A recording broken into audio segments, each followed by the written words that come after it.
All right, so I'm gonna tell y'all right now that Donkey Dan is sitting right here staring at me. And I believe that once I pull off, he's gonna come over here and do his own little selfie mode. So this may not work out real well.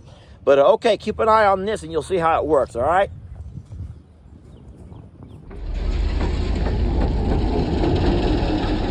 What are you thinking?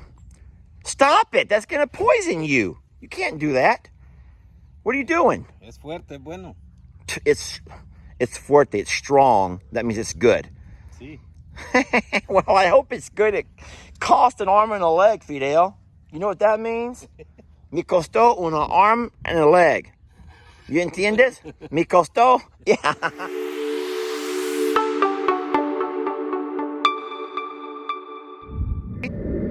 Hey folks, Lester here. That's just grease. That's grease. That's grease on my hands. Tractor grease. Folks, here's something I bet you did not know. We're standing here in this big hay field behind me, and today, which is the first week of spring, we have to do something in order to prepare our hay to be ready for those cold winter months when all this grass is dead. Let me explain to you. And we're about to spread fertilizer across this pasture. This is something that we have to do every year if we want to have nice, thick, healthy grass, which will turn into our winter crop hay. You know, it's crazy. Winter is just now over. And yet, here we are thinking about winter hay. And that's kind of what you have to do when you run a farm. There's never really a season that you're not planning for the next.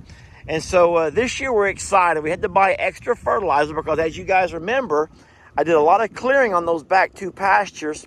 And so this year we'll be able to get extra hay, which means extra fertilizer.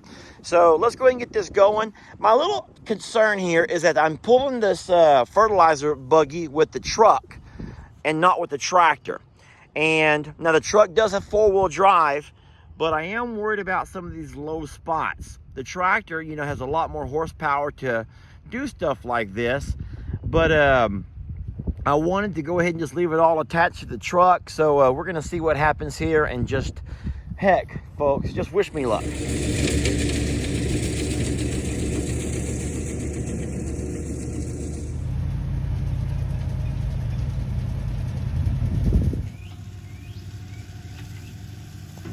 Fertilizing the hayfield. Looking like a real farmer out there. The part I gotta look out for, though, is wet, boggy spots. You know, spots of the field that might be a little damp, because I do not want to get stuck. Also, there's a lot of hog rut, and which makes it very bumpy. As you can see, that right there, folks, is why we try to keep them wild hogs off these pastures. That was rough. So this is the section of pasture right here that I did all that clearing to not too long ago. And so this has never been baled before. So this will be the first year that we'll actually get hay off this section. I'm gonna go ahead and put a little extra fertilizer here. You can see there's already a lot of weeds and things that are growing up through here. And I know the fertilizer will help the grass. I don't think it'll kill the weeds necessarily, but I believe that a really thick grass growing through here will choke out the weeds. All right, so what I've done, I've gone over most of the pasture. I did avoid one spot because it's a little bit boggy, just low ground. I want to see how much I have left in here. Oh, sheesh. We have a lot of fertilizer left. Okay. So let me show you what I'm going to do here.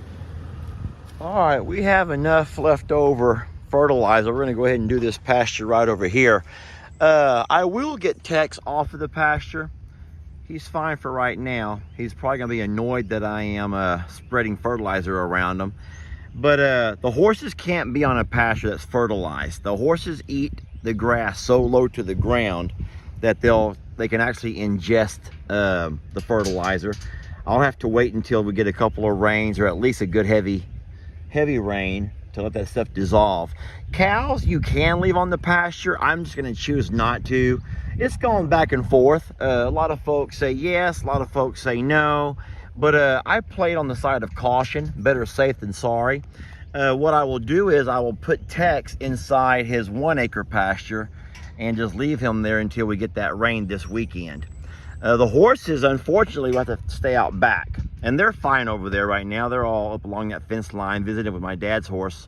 But they have all the back pasture to graze on, so they're fine. But sad, no access to their stalls for the next couple of days. But hey, I'd rather it be that than them end up eating on fertilized grass and get that, whatever it is, nitrogen, phosphorus, whatever, guys.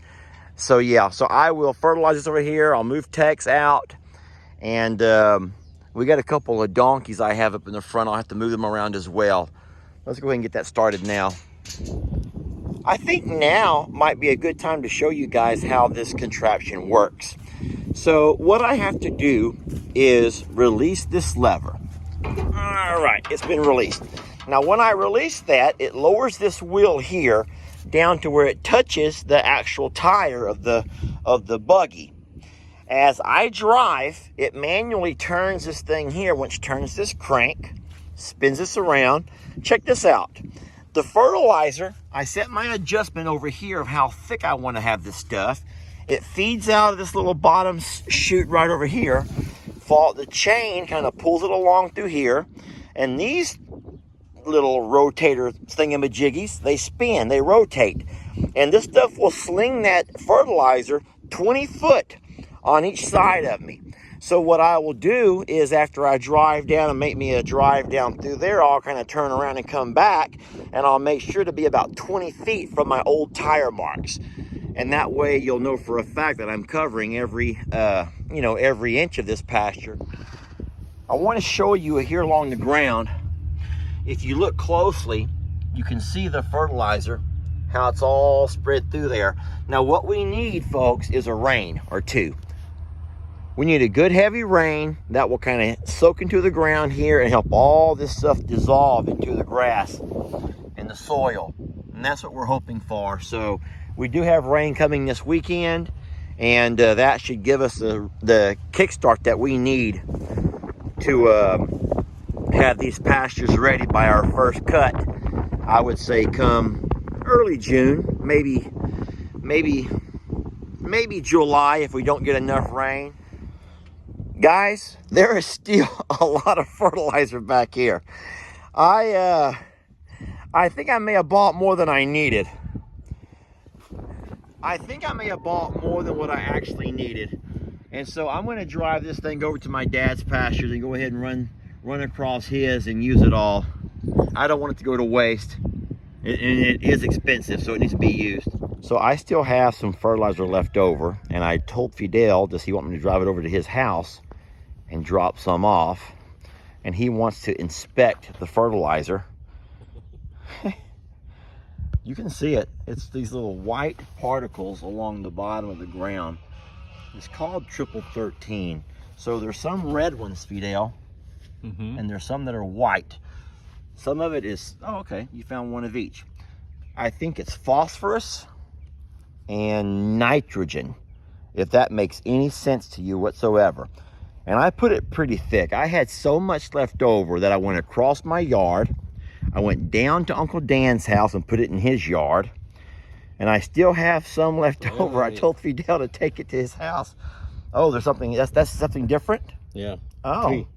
So there's 3 different things in there. Well, they call it triple 13, Fidel. So what we need is a nice, good rain or two, and it's going to make everything look really nice and green and beautiful. It's going to come out real nice. What are you thinking? Stop it! That's going to poison you. You can't do that. What are you doing? Es fuerte, bueno. It's fuerte. It's strong. That means it's good. Sí. Well, I hope it's good. It cost an arm and a leg, Fidel. You know what that means? Me costó una arm and a leg. You entiendes? Me costó? Yeah. Come on, Fidel. All right, there you go. Now we're just going to wait until the rains come.